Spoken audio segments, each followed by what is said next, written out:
Hello folks, and a warm welcome. You're tuned in to My Meditation, the indoor series. My name's Guy Cross, and I'll be introducing you to some interesting people with some interesting ways of using the indoors to help sustain a healthy frame of mind.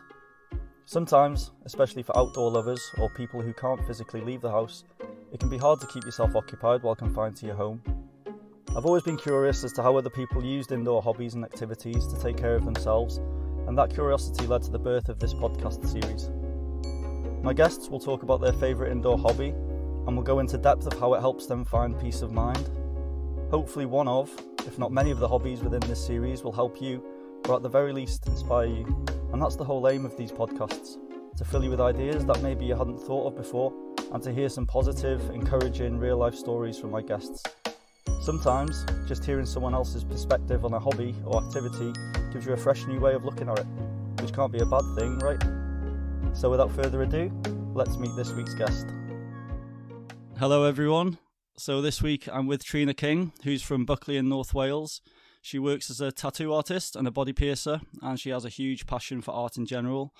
She's not a big TV watcher. When she's indoors, she prefers to spend most of her time with a very interesting hobby that we're going to talk about today. So hello Trina, thanks for joining us today. Hiya, thanks for having me. How are you doing today? Yes, I'm good, thank you. Cool man, cool. I've been looking forward to this podcast for a little while. I'd just like to start on your work and your passion for art, actually. When did that start? I've been interested in art for as long as I can remember, really.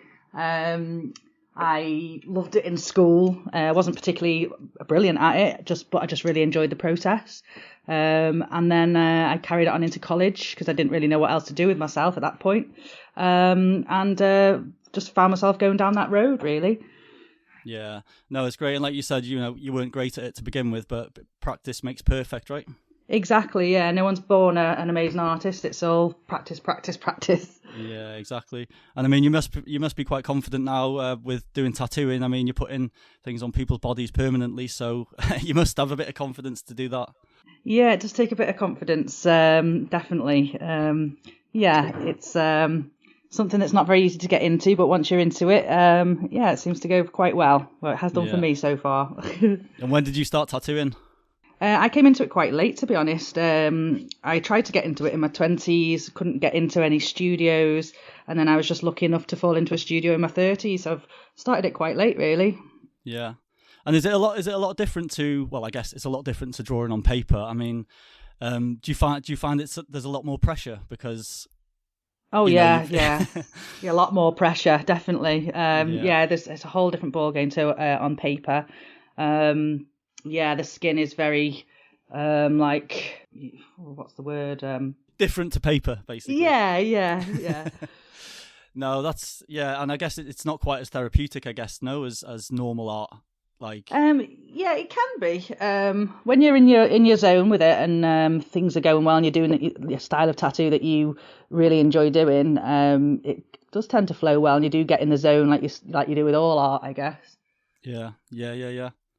Well, that'll move us on nicely to the next. We're going to talk about your indoor hobby basically, and do you want to tell the listeners what your indoor hobby is? Well, I'm a bit of a fanatic about houseplants, so I've got myself a little bit of a jungle going on at my house. Indoor plant lover. Yes. No, that's cool. Do you want to tell the listeners a little bit about that? I mean, where'd you begin? Well, where does it begin? I think it kind of begun really because I had like green-fingered parents, I guess you'd call them. My dad was collecting succulents and cacti when I was a kid, and my mum was always into anything flower-based and vegetables and germinating things and planting them herself, that sort of thing. So I kind of was destined for it, I guess. Yeah, you've taken it on. Yeah. No, it's really good. I mean, I've checked out your Instagram page, obviously, and for the listeners, it's called Trina's Jungle. I'll put a link in the show notes as well. So, but yeah, you've got some really interesting things. I mean, it's not just the plants either, is it? I seen one the other day where you had a plant in like a jar, and there was just loads of roots and stuff, and you were getting really passionate about the roots of this plant. Yeah. I think it's like kind of a thing with plants where when you get into them to a certain degree, you can't help but make more plants propagating. So a lot of the plants that I have, you can basically cut a bit off, put it in water, and watch the roots grow, and that's kind of therapeutic as well, Yeah, basically seeing what goes on underground, but in a jar. Exactly, like you wouldn't usually see that part of the plant growing, I guess. So it's kind of interesting to look at it from that perspective. Yeah, yeah. So I mean, for the listeners, is it as easy as kind of getting a plant and then just cutting a little piece off and It depends on the plant, to be honest. There's so many different types of plants. Some of them don't like to be propagated in water. Some of them you can just chop a bit off and put it in the soil and soil propagate. Things like succulents, you can do that with. Yeah. But yes, it lends well to some plants better than others. Yeah, and I guess there's plenty of information online to do all of this. Is that how you've learned a lot of what you're doing now, or did most of your knowledge come from your parents? Most of my knowledge now with propagating and things like that, and the plants that I have now, it's all self-taught really, off the internet, from books, anything like that. Because it's kind of like a specialty thing that I've gone down the road of, I guess you could call it, with the more of like the rare type of plants.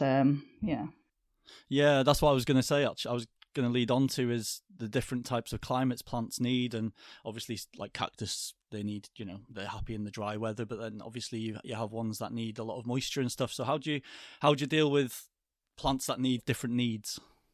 Well, I think it's a case of different plants needs for different areas of the house is always a good one. Like if you've got a really sunny most of the day window, that would be great for like succulents and cacti and things that want direct sun.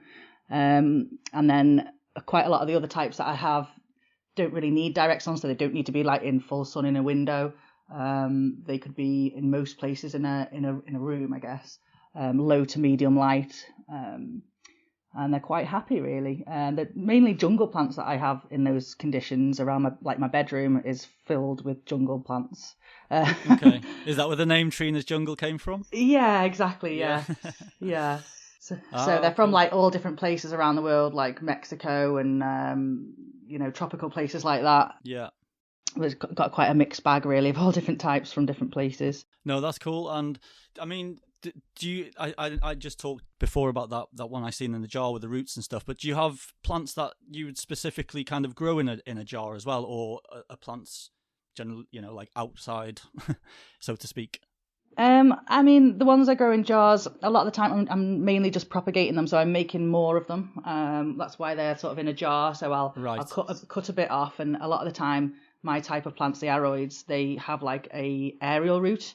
So if I cut below a node, which is like a junction on the stem, there's like an aerial root that's already like a mini root that sort of in the wild it would drink up the moisture in the air in the rainforest, so like the humidity.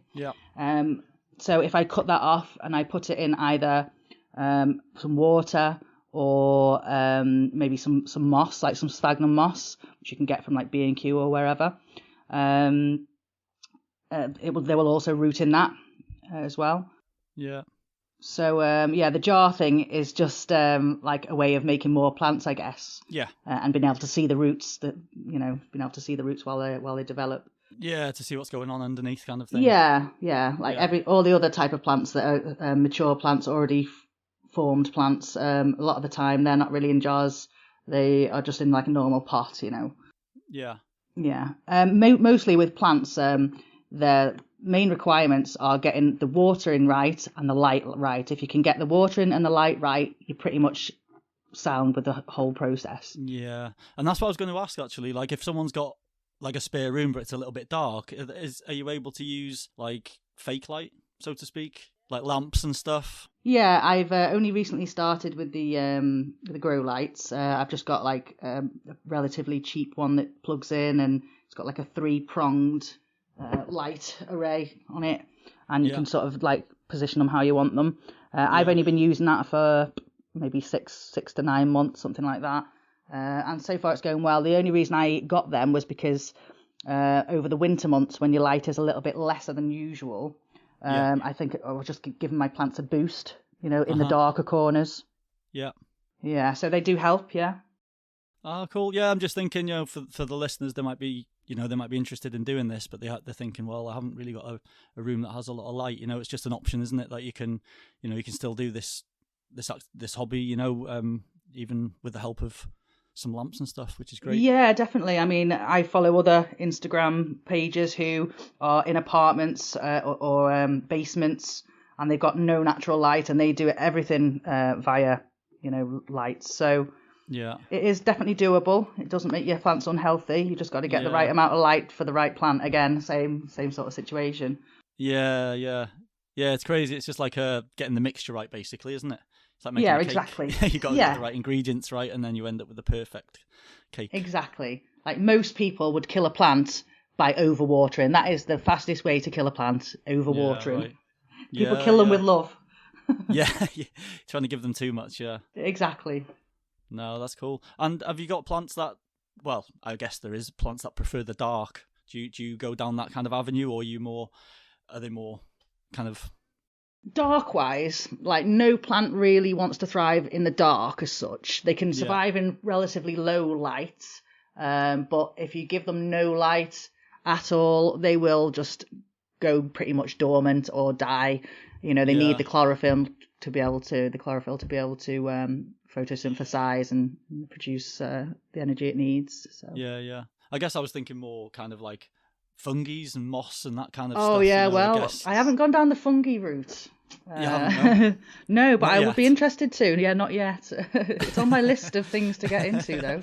I was just thinking it's kind of like it's the other side of the spectrum with the light, but it's also very interesting, I guess, isn't it? What can grow in the darkness, Yeah, I think my most low light tolerant plant, I suppose you'd call it, is a syngonium, which is again a jungle plant, and they live on the jungle floors and stuff, and they're pretty used to being in quite dark situations, and then they'll just find a tree or something and climb the tree up to the light. So there are kind of plants, those jungle plants that do deal well with low light. But not no light. No, I don't think anything thrives in the darkness, That's too right. much, does it? To be honest. And what have you got? Any favourite plants? Could I ask? Have you got like 3 favourite plants you could name me now? Well, I kind of go off the genus. I've got like favourite genus of plants. So I like.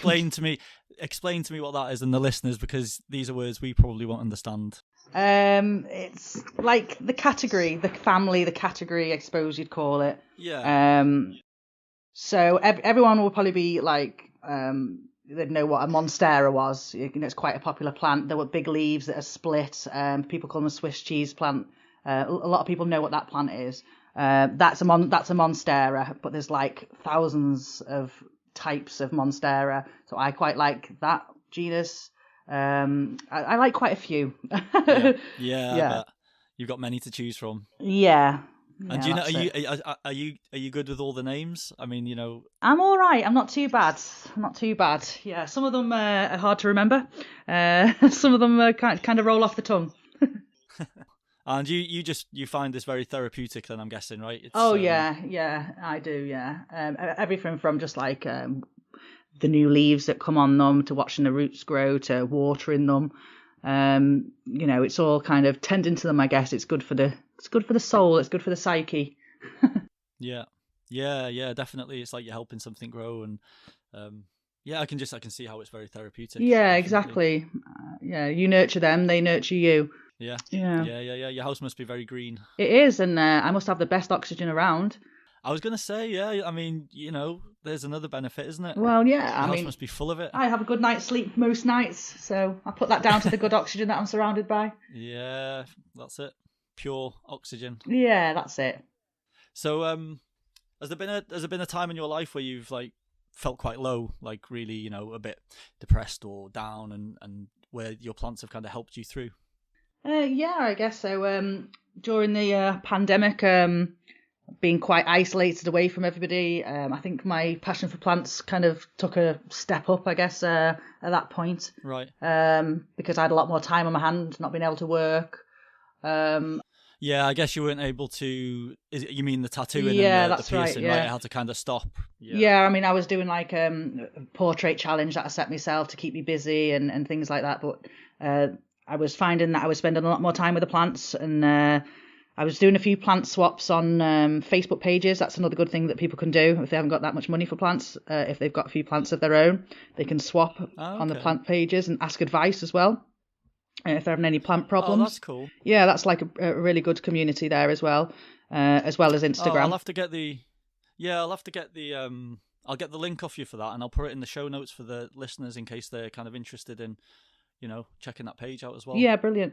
So I was basically in the lockdown pottering around on these swapping sites for plants, and somebody mentioned to me, "Have you got an Instagram page for your plants?" And I was like, "No," and they said, "Well, you should have one. You should have one. Follow mine." So I looked at theirs, and I was like, "Yeah, I could do this." Because I also like, photography and photographing things anyway. So it was like another creative outlet as well as, sharing my plants with people, I guess. Yeah, cool. And the Instagram page, it's gone crazy. It's just gone absolutely crazy. I think a lot of people have been getting into houseplants in the pandemic, so it's like pushed my page really popular really quickly. And it is a lovely community of people. They'll help you out mentally as well. Yeah. No, that's amazing. Like you say, it's bringing plants indoors, especially during the pandemic. It's a great way to learn about them and to keep you occupied, and it's a great hobby to have, isn't it? Exactly, and I think especially for people who maybe they haven't got a garden, or they're in a city and they closed the parks at one point, didn't they? So it was nice for those people to be able to create their own jungle. Yeah. I think that's why it took off so much in the pandemic. But another story I can tell you there was of how it helps people mental health wise, plants. Mm-hmm. A friend of mine, she struggles with anxiety, and she has done for many years. Anyway, I gave her a couple of plants, and she really enjoyed looking after them and watching them grow. And every few weeks she was sending me updates on these plants, and it's really nice. And she started making her own little jungle in her animal room where she keeps her reptiles. And and she said that it's helped her tremendously, just having a little zen place to go to. And she used to have panic attacks and stuff, and she said her panic attacks are hardly existent anymore, because if she feels stressed, if she feels stressed, she goes into a little oasis and she feels a lot better. Wow. Really? That's amazing. Yeah. That is amazing. And it's really good as well, because now I've got another person to swap plants with. Yeah, well, there you go. That's it. Win-win. Win-win. No, that almost goes to show really that, the outdoors does wonders for the mind. Oh, yeah. Because basically what you're doing is bringing the outdoors indoors, aren't you? You're bringing the plants indoors. And like you just said, your friend gets great relief from being surrounded by the plants. Exactly. Which is in turn like being outdoors, and that just goes to show the power of the outdoors. Exactly. Plants, just plants in general, Yeah, I think as human beings we separate ourselves from nature quite a lot, and maybe that's why we have so many mental health problems. I don't know. Society kind of it's a bit harsh for us, isn't it? It's unnatural in some respects. No, I agree, and there's not everyone's able to get out into nature. I understand that there's people that live in cities and they don't have the option to do that, and that's another reason why I think this hobby or interest that you've got, or business for you now, is great, because you're bringing yourself a bit of the outdoors to your house if you don't have the access to it. Exactly. And you're learning how to breed them, I guess. If you get into the level you're getting to, where you kind of, you're growing these plants. Yeah, exactly. It's amazing. Yeah, spread the plants around everywhere now. Not spread the love, spread the plants. Yeah, and in turn spread the love. Yeah, that's it. No, it's really cool. I think it's really great. I think it's really cool. And if say you, for example, wanted to, there's a plant from Mexico, say, that you really want to grow. Where'd you get the seeds from? Do you get the seeds, or? You can get the seeds. There's lots of different people who trade in plants within the UK. You don't have to. You don't have to import plants or anything like that. There's lots of concern over getting plants out the wild, poaching the plants. You don't have to do it like that. There's so many plant sellers and traders within the UK that they're pretty much all just duplicates of one plant now, Yeah. So if I had one plant of the type of plant that I have, I can just like cut off a leaf or a section of that plant, root it and make a duplicate of that plant, So Yeah. that's like the easiest way to reproduce your plants, and it's the cheapest way of buying plants, and I suppose the most successful way of doing it for beginners. Yeah. Rather than trying to germinate a seed and is it going to live, is it going to die, that sort of thing. Yeah. Yeah. That was going to be my next question, actually, was what's the easiest way for someone to begin? Like if I was to say to you, where would you start? Where would you tell someone to begin if they wanted to start? For beginners, plant-wise, if you don't have any knowledge in plants at all whatsoever, I mean, go for the cheap ones, go to the garden centre, go to wherever, supermarket, and buy it, get one off the shelf and just start learning about that plant. Generally, the ones that they sell in these places are quite easy care anyway. And just research that plant to see what that specific plant needs its care for, what type of care requirements it has. I mean, if I was to suggest a starting place, it would probably be succulents, cacti and succulents, mainly because you don't have to water them very often. They're pretty forgiving. That's why I've always had cactuses in my life. Exactly, they're quite forgiving. So the only way you can really kill it is overwatering it. So just hold back on the water. They thrive off neglect. Yeah, it's crazy, isn't it? It is great. Yeah, it's a crazy little plant, the old cactus. Yeah, and I mean, maybe if you've got kids, stay away from the cactus and go for the succulents instead. Oh, and speaking of which, if you have got pets or children, check when you get a plant, check that it's not poisonous, because quite a lot of them are poisonous. Okay. Yeah, it's just kind of like a little thing to just check on. Yeah, so just check the name and have a look. Yeah, have a quick Google search to see what the situation is. That's it. Yeah, no, that's cool. And when you're spending time with your plants indoors, do you listen to music? Oh yeah. Or do you like your peaceful kind of just silence? How are you? Most of the time I've got music on. Yeah, most of the time. Yeah. All different kinds of music. Do you think your plants enjoy it? I think my plants like all music. They like all music. Yeah. Like I remember seeing something once of like somebody did an experiment on that some plants didn't like heavy music or something, and they liked classical or something like that. But to be honest, I listen to all kinds of music, and I think they like it all. Yeah. Yeah. You should maybe grow the same plant at the same time, two of them, and have them in different rooms with different musics on, different genres, and see which one grows the best. Yeah, that would be a good experiment. And you enjoy the outdoors as well, don't you? You like getting out into nature. Yeah, and stuff. I'm lucky enough to be mobile, and I'm able to get out into nature. I mean, North Wales, we're surrounded by beautiful, beautiful countryside, so yeah, we are lucky. I'm very privileged in that respect. Yeah. And again, do you like listening to music when you're out on a hike on your own, or do you like the sounds of the nature? Oh, I like the sounds of nature when I'm outdoors. I rarely take like music with me when I'm out, to be honest. Okay. I mean, I listen to it in the car on the way there, but then I wouldn't take it out of the car on a walk with me, say. Yeah. Yes, I love the birds and the sounds. Yeah, it's so peaceful, isn't it? Yeah. Yeah, cool. And have you got... a question I ask all of my guests is, have you got like a little story of gratitude where you've just felt really grateful for the most simple things in life?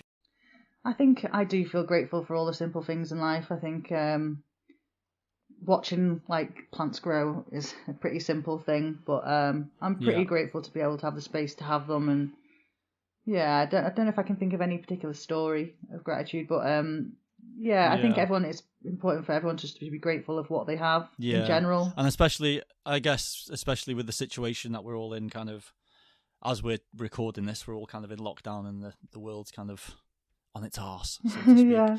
But I mean, I guess it's, sometimes you do take a step back and realise what you're grateful for, don't you? Yeah, exactly. And I think at least with plants, you're always looking for tomorrow. There's always hope for tomorrow because there's that promise of that new leaf, Yeah, that's quite crazy, actually. Do you sometimes wake up and you're dying to check your plant? Oh, yeah, a lot of the time. To see how it's getting on? Yeah. If I know there's a leaf opening, especially if it's one of the plants that, I like the variegated ones, so ones that have got like patches of white on them, essentially.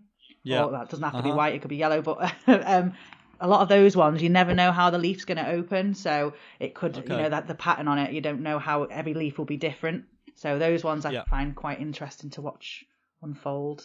I wake up eagerly for them. Yeah. Excited. No, it's really cool though, isn't it? Because it's something you're waking up excited. It's making you wake up excited. Exactly. It's taking your mind, it's without you probably realizing, it's taking your mind off any problems you might have. And you're instantly thinking, I want to check that leaf out. That's it. And you do find yourself checking the plants quite often. I bet you do. Yeah. So why would you recommend it? I mean, it's pretty obvious, I guess, but why would you recommend this this hobby to others? I think it's just really good for the soul, and it's so much to learn. So it's like you become wiser. I don't know. I think everyone should have a basic in plants. Just how to fertilize how to propagate, how to germinate a seed. Simple things so that if ever the world does go completely to pot, you can grow your own food. I think it's one of those things that everybody should know. Yeah, and that's how it seemed. It's almost like the basics are going to be the most important things for us to learn in the future. Exactly. As far as I can see. Exactly. Yeah. But that's another conversation, isn't it? It is. We could go on forever, couldn't we? Anyways, Trina, thanks a lot. I mean, there's a little section at the end of the podcast that I call Turn the Table, and that's when the guest gets to ask me a question. I don't know whether you have a question for me today or whether you don't. Well, I was going to ask you, what plants have you got? Do you own a plant right now? But you kind of answered it before. Yeah, I mean, with my lifestyle right now, it's very difficult for me to have plants because I'm not in the same place for longer than 3 or 4 weeks at a time. Yeah, that could be difficult. So I can't. It's very difficult for me, and that's why I said before I have cactuses in my life right now, because I do have one cactus that I have, and it does survive the whole time I'm away from it until I go back to it and then give it a little bit of water. Yeah, cacti and succulents are definitely your plants.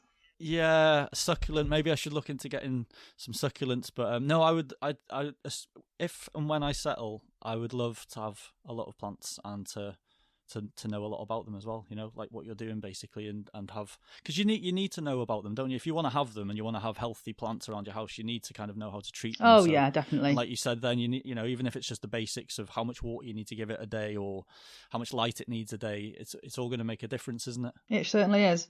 And now you know where to come if you want a new cactus or succulent, because I've got some of those as well.